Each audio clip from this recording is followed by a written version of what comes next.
কাঁচা আমের এই মোরব্বাটা অনেক রসালো হয়ে থাকে। যে কাঁচা আম বা টক জাতীয় জিনিস পছন্দ করে না, কোনো আচার পছন্দ করে না, এই মোরব্বা তার অনেক পছন্দ হবে। এখন তো সিজনই এই কাঁচা আমের, আর কাঁচা আম যখন তখন বাজারেও পাওয়া যাচ্ছে, আর নিজেদের গাছে থাকলে তো কোনো কথাই নেই। তাজা তাজা এই আম দিয়ে আজকে আমি বানাবো আমের মোরব্বা। আম কিন্তু সহজে সারা বছর সংরক্ষণ করে রাখা যায়। আম যদি কাঁচা হয় সেটা 4 ফাল করে আপনি ডিপ ফ্রিজে রাখতে পারেন। অন্যদিকে যদি পাকা আম হয় একই প্রসেস, একইভাবে আপনি ডিপ ফ্রিজে রাখতে পারবেন।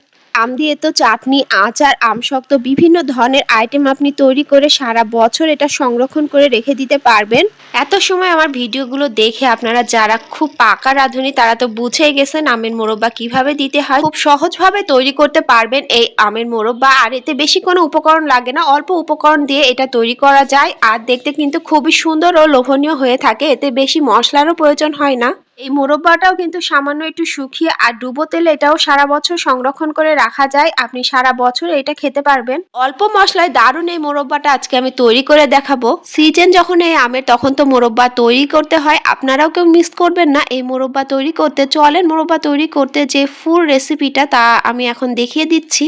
প্রথমে নিয়ে নেব কাঁচা আম, ভালোভাবে ধুয়ে এটা 2 ফালি করে এভাবে কেটে নেব। আর 2 ফালি করে কেটে নেওয়ার পরে এর ভেতরে যে দানা বা বিচি আছে সেটা এভাবে করে সম্পূর্ণটা তুলে নেব। সবগুলো আমের থেকে এগুলো তুলে নেওয়ার পরে এবার সুন্দরভাবে এটা স্লাইস করে নেব। আঠির গা পর্যন্ত এটা সেক্সি মতন করে কেটে নিতে হবে, যেভাবে আমার আলু ভাজির মতন কাটি পাতলা পাতলা করে, এভাবে আঠির গা পর্যন্ত কেটে নেব। সবগুলো এভাবে করেই কেটে নেব।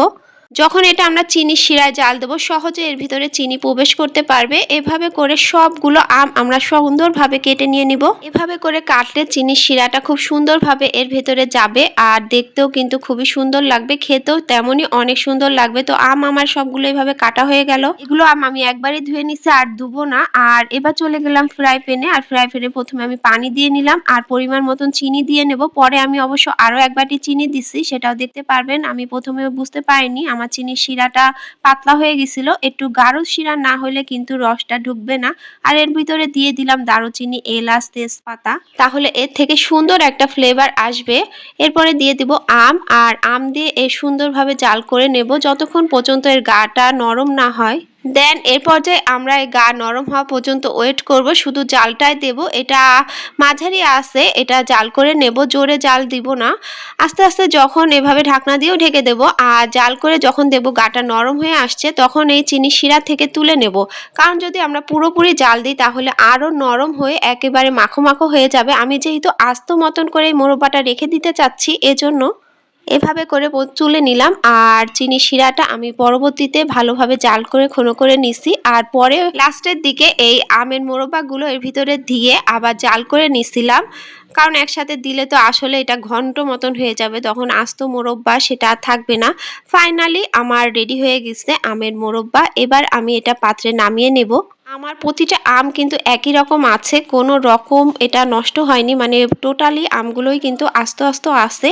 এ কারণে যখন চিনির শিরাটা আসলে বেশি মনে হবে তখন এটা আপনারা করতে পারেন, না হলে কিন্তু পুরো আমটাই ঘন্ট হয়ে যাবে। আমটা এবার আমরা সম্পূর্ণ ফ্রাই প্যানে থেকে নামিয়ে নিলাম, আর এর মধ্যে দেব সামান্য শুধু পাঁচফোড়নের মশলা। চাইলে আপনার শুকনো মরিচের গুঁড়া ইউজ করতে পারেন। শুকনো মরিচের গুঁড়াটা ইউজ করলে কিন্তু এটার স্বাদটাও আরও সুন্দর লাগবে, কিন্তু এটা যেহেতু আমার বাচ্চারা খাবে এই জন্য কোনো শুকনো মরিচের গুঁড়া ব্যবহার করলাম না। দেন রেডি আমার আমের মোরব্বা। আল্লাহ হাফেজ, ভালো থাকবেন, সুস্থ থাকবেন। ভালো লাগলে আমার ভিডিওটি শেয়ার করবেন।